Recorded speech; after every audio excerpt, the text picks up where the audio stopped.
Alhamdulillahirabbil alamin wassalatu wassalamu ala asyrofil anbiya'i wal mursalin wa ala alihi washabbihi ajma'in wa la hawla wa la quwwata illa billah amma ba'du. La ilaha ta'ala ma ta'alim tadabbar tadhkir wa nafari bi fa'al pada istighfar hatta la tamasuki bi kitabillahi al-aziz sunnati rasulihi wa ta'ala huda fadila la ta'ala khairi bi wajhi ta'ala wallahi wa bihi wa thawabihi.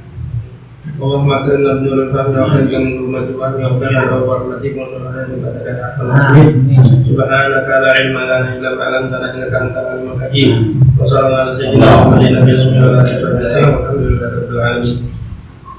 Kemarin sampai kita kepada bab mulazamatul wirid wa talabul fi, yang mana kita dianjurkan untuk melazimkan kalau kita ada satu wirid, maka wirid tersebut kita harus lazimkan, baru nanti akan kita dapatkan rahasia daripada wirid itu. Nah, ya. Terus wa talabul fi, dan kita dianjurkan berpindah, misalkan dari wirid ini ada wirid baru lagi, ya kan? Cuman harus istiqamah. Ya. Kemarin dikatakan yang pertama yang harus kita lakukan itu pertama kita banyak membaca Al-Fatihah, mulai awalnya harusnya 1000 sampai akhirnya Imam Ghazali meringkasnya jadi 100 kali, cuman dibaca setiap habis sholat. Dimulai dari ba'dal isya, ya ba'dal isya, ba'dal subuh, wahada 20, 21, zuhur 22, asar 23, maghrib 24, isya 10. Jadi jumlahnya 100 kali. Atau juga dan termasuk daripada zikiran-zikiran yang bisa, yang sangat bermanfaat untuk kita mendekatkan diri kita kepada Allah Subhanahu wa taala, untuk membersihkan hati kita. Karena salah satu di antara fungsi daripada zikir tersebut itu untuk membersihkan hati kita. Yang mana dikatakan hati kita ini kotor, ya, hitam atau seperti besi yang kena karatan, ya kan? Nah, untuk mengkilapkannya kembali hati kita tersebut, untuk menerangkannya, kita punya hati yang tadinya gelap, yang tadinya keras, yang tadinya beku, ya kan?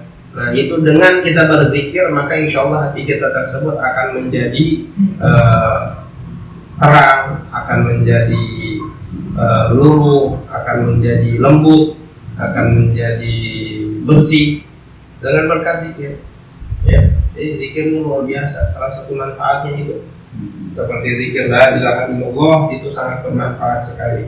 Begitupun juga zikir-zikir yang lain. Dia bilang bahwa zikir la ilaha illallah itu termasuk salah satu daripada zikir yang sangat bermanfaat untuk pengobatan bagi orang-orang yang ingin mendekatkan diri kepada Allah Subhanahu wa taala. Ngobatin apa? Ngobatin hati maksudnya. Untuk menguatkan hati orang-orang yang mau mendekatkan diri kepada Allah, sehingga dia bisa berpindah dari martabat warid kepada jalalah, daripada jalalah kepada hawiyah. Ya, jadi nanti dia bakal meningkat. Yang tadinya dia biasa akan menjadi luar biasa, semakin luar biasa terus, ya kan? Sehingga dia mendekat kepada Allah Subhanahu wa taala.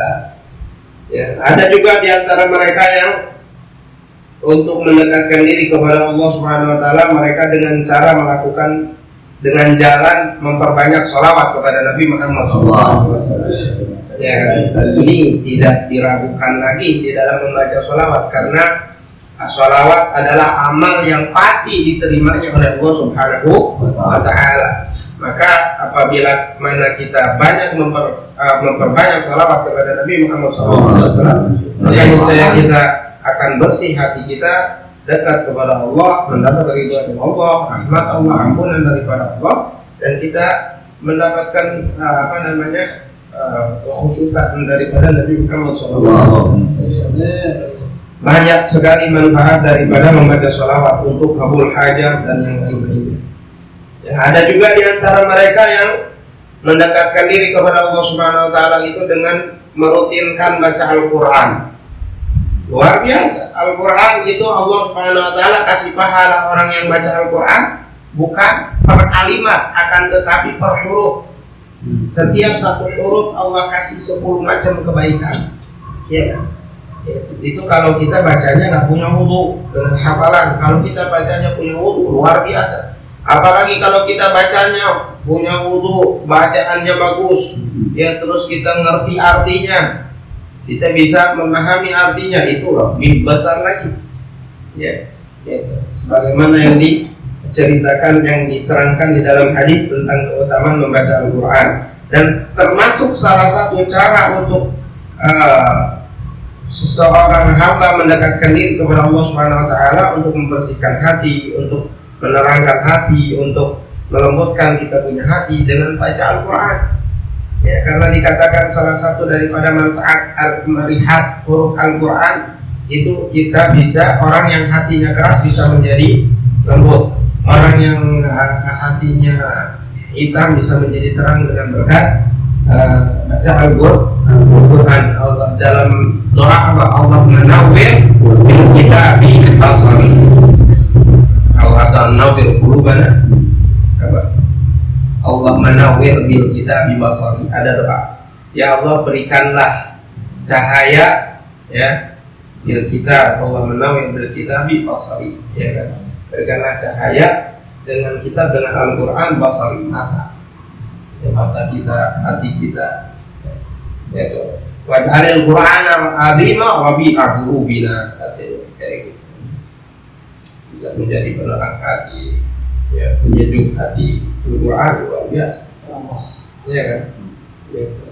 Hal yalzimul murid mugarrab wa ragabatu awradu, maka diwajibkan bagi si murid. Maksud si murid di sini, ingat pokoknya setiap ada kalimat si murid, maksud murid di sini adalah orang-orang yang ingin Allah, yang menginginkan Allah dan Rasulullah Sallallahu Alaihi Wasallam, ya, maka dia harus melazimkannya, dan dia harus falyasimul murid muraqabah auraduhu, ya, untuk menjaga wirid-wiridnya tersebut. Fa ay wirdin ra'a ziyadatu fi lazimu wa dawamu alaih.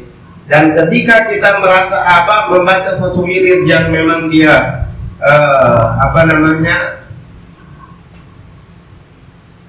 manfaatnya atau keutamaan yang kita rasakan lebih besar, lebih cepat untuk kita mendekatkan diri kepada Allah Subhanahu Wa Taala, maka lazimlah itu. Misalkan ketika kita baca la ilaha illallah, baca Quran, baca sholawat.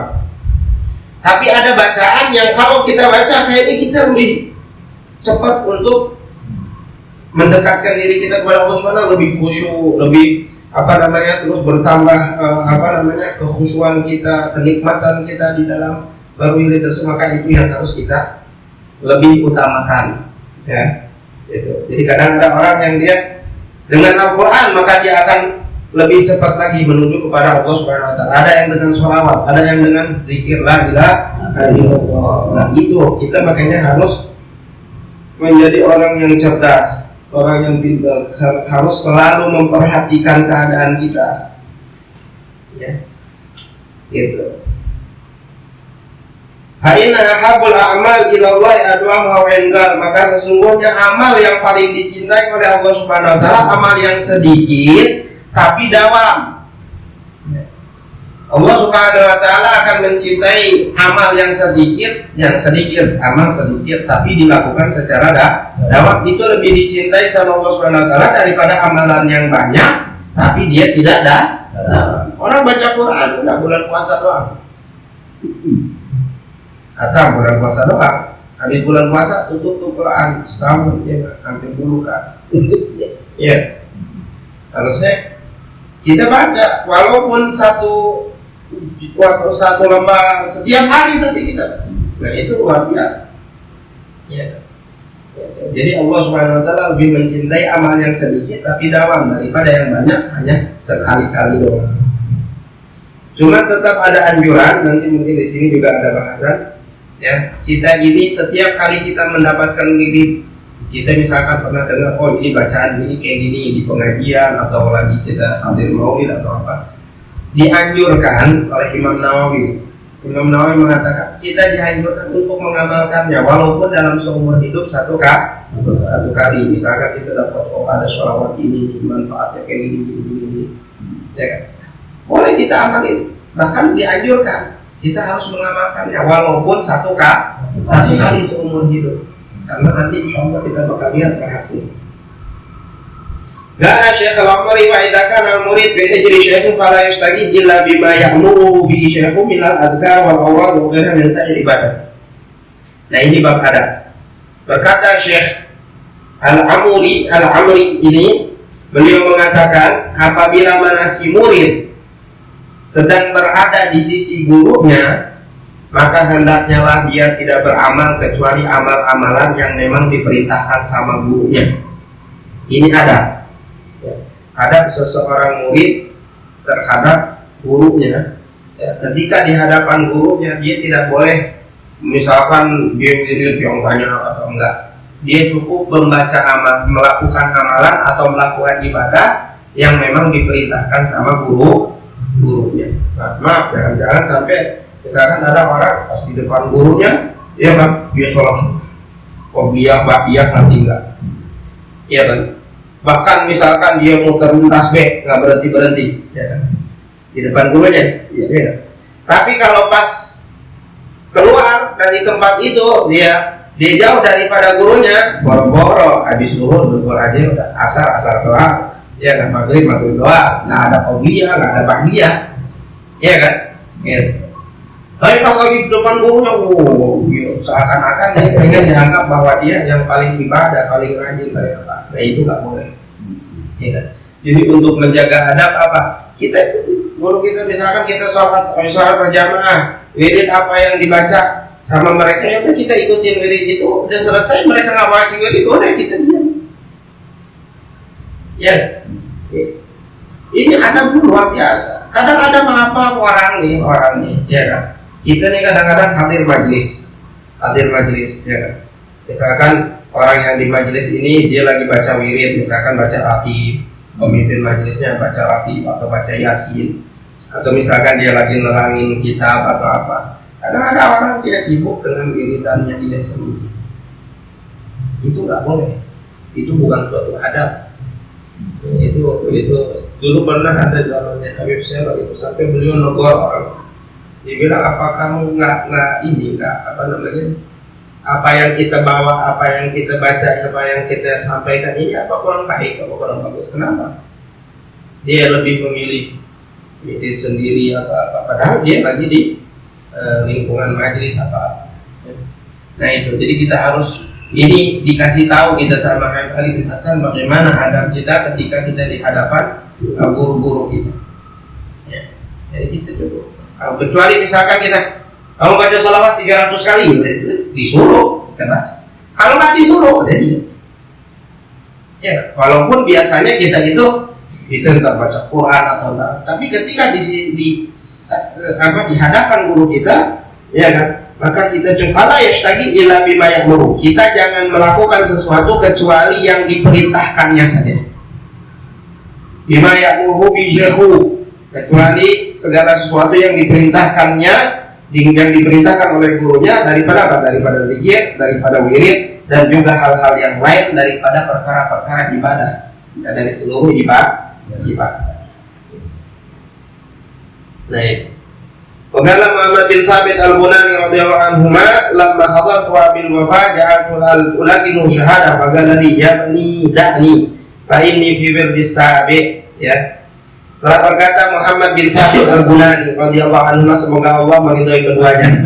Lamma hadartu abi al-wafa, ketika saya menghadiri ayahnya ketika ayahnya mau meninggal, ya kan, beliau ja'altu laqinu syahada, dia menangkilkan ayahnya untuk mengucap 2 kalimat syahadat. Bagari bapaknya bilang apa? Ya bunaya, wahai anakku, yakni tinggalin aku. Fa ini fi wirdis sabi, ketahuilah sesungguhnya saya ini sekarang berada di wirid yang ke-7. Di wirid yang ke-7. Ya kan, sakain anaknya yang bapaknya ditalkinin biar meninggal mengucap 2 kalimat syahadat. Ternyata dia bilang, nggak usah, kamu tinggalin saya, nggak usah kamu talkinin saya ini sekarang lagi berada di dalam wiridan yang ke-7. Allah Ta'ala maksudnya apa? Nagalau waladi gablau Syekh Muhammad bin Ibrahim bin Nuhat bin Syarhil Hikam. Itu yang dinukil daripada kalam sebelumnya, yaitu Syekh Muhammad bin Ibrahim bin Nuhat di dalam syarah kitab Hikam. Kumagala kala Abu Talib al-Makki radhiyallahu anhu wa balawatul awrat min akhlaqil mu'minin wa tariqil abidin wahya baridatul iman wa alamatul iman. Ya. Lalu berkata, ya, telah berkata Imam Abu Thalib Al-Makti radhiyallahu anhu, semoga Allah meridhoinya, wa mudawamatul aurat min akhlaqil mu'minin, ya, dan melazimkan wirid itu termasuk daripada akhlak orang-orang yang beriman. Jadi salah satu akhlak orang-orang yang beriman adalah dia continue di dalam melakukan wirid. Nah, kita juga harusnya begitu. Setiap orang-orang yang hadir majelis taklim, jangan dia hanya baca ratib ketika dia hadir majelis taklim. Mau di malam Selasa, malam Senin, malam Sabtu, atau malam-malam yang lainnya, di situ saja dia baca ratib. Tapi ketika di rumah nggak ada wirid, nggak ada baca Quran, nggak ada ratib, nggak ada sholawat, nggak ada maulid. Ini salah besar. Jadi jangan dibiasakan seperti itu. Jadi kalau bisa apa yang biasa kita lakukan, kebiasaan-kebiasaan yang ada di dalam majelis tersebut, kita bawa ke rumah kita. Dari wiridan-wiridannya, ya kan, bacaan-bacaan, istighfar, apa semua, kayak kita baca astagfirullah lil mu'minin wal mu'minat. Itu kita harus baca pagi sore 27 kali, manfaatnya luar biasa itu. Nah itu kita dawami, cuma jangan pas hadir majelis aja. Ya kan? Ratib, kita baca ratib al-haddad, ba'dal maghrib, ya kan, ratib al-atas, pagi bagus, ba'dal isya boleh, ya kan. Kalau mau tambah asmaul husnanya tambah asmaul husna. Kita ada hajat, ada apa, baca ratib, baca asmaul husna, baca salawat kepada Nabi Muhammad SAW. Kita ada keluarga sakit, kita punya bisa baca burdah, baca burdah, ya, ya. Jadi jangan hanya pas lagi di majelis doang, pulang dari majelis sudah kita tinggalin semua, bukunya ditaruh, ininya ditaruh semua, ya kan? Jadi semua ditaruh. Ntar ketemu lagi pokoknya malam Selasa, ya kan? Nggak tahu yang malam Selasa kemarin kemana udah lupa. Mungkin di jalan habis tuh dia nggak pada berceceran, nggak tahu kemana, nggak tahu. Ya. Coba kalau diamalkan sedikit. Dan memang sangat sangat tidak terpuji sekali orang-orang yang hadir majelis taklim, dia nggak biasakan sunnah-sunnah Nabi, dia nggak qobliyah, dia nggak ba'diyah. Majelis taklim udah puluhan tahun dia hadir, tapi qobliyah ba'diyah nggak pernah kerjain. Duha, witir, siwak, nggak ada siwak. Ya, gimana? Mau ngapain lagi? Ya. Berarti nggak ada selama ini kita hadir nggak ada perubahan. Kita mau perubahan, ya, kita menginginkan perubahan untuk diri kita masing-masing. Tujuannya apa? Supaya kita senang dunia akhirat, itu doang. Supaya kita senang dunia akhirat, anak kita senang, keturunan kita senang, ya kan, orang tua kita yang udah mendahului kita yang masih ada senang, ya kan, Nabi Muhammad senang nyanyi, ya paling penting itu, ya. Bertambah rasa takut kita kepada Allah Subhanahu wa Ta'ala. Jadi bukan buat bangga-banggaan. Orang hadir majlis itu bukan buat bangga-banggaan. Ngapain banggain? Bangga-banggaan apa? Bisa kita banggain, ya, dan bahkan banyak di antara kita malah bikin rusak nama majlis, rusak nama orang yang bikin majelis, ya kan? Ya. Baik, mudah-mudahan Allah Subhanahu wa Ta'ala berikan hidayah. Amin. Jadi termasuk daripada akhlak orang yang beriman, yaitu dia mendawamkan wirid. Terus tariqal abidin, jalan yang ditempuh oleh orang-orang yang beribadah kepada Allah Subhanahu wa Ta'ala, mereka adalah jalannya dengan istiqamah. Wahia baridul iman, ya, mudawamatul aurat, melazimkan diri termasuk daripada posnya keimanan, ya, pos surat, ya, yaitu baridul iman, alamatul iman, dan tanda orang yang mempunyai keyakinan, ya, kita harus yakin, harus yakin, berusaha untuk keyakinan kita tersebut harus dilatih, Ya, kan kita udah bahas sebelum bahwa doa tersebut akan diijabah dengan kita yakin betul-betul bahwa doa itu akan diijabah oleh Allah Subhanahu wa Ta'ala. Salah satu cara bagaimana cara supaya doa kita itu diijabah oleh Allah, ya kita ketika kita berdoa harus yakin bahwa Allah mengijabah kita. Nah, begitu pun kita wirid. Nah, dengan sebab wirid tersebut kita bisa jadi yakin. Jadi bagaimana caranya supaya kita punya keyakinan? Ya Pak, amalin wirid. Ya, saya pengen yakin orangnya pengen selalu dapat. Ya baca wirid. Terusin. Apa? Rutinin. Insya Allah nanti bakal dapat keyakinan. Keimanan dapat nanti. Karena manfaat wirid luar biasa. Bisa mencegah kita dari segala macam kejahatan diri kita sendiri, kejahatan orang lain, dan yang lain-lainnya macam-macam luar biasa. Daripada binatang, daripada apapun kita akan terhindar. Mudah-mudahan Allah berikan kita taufik.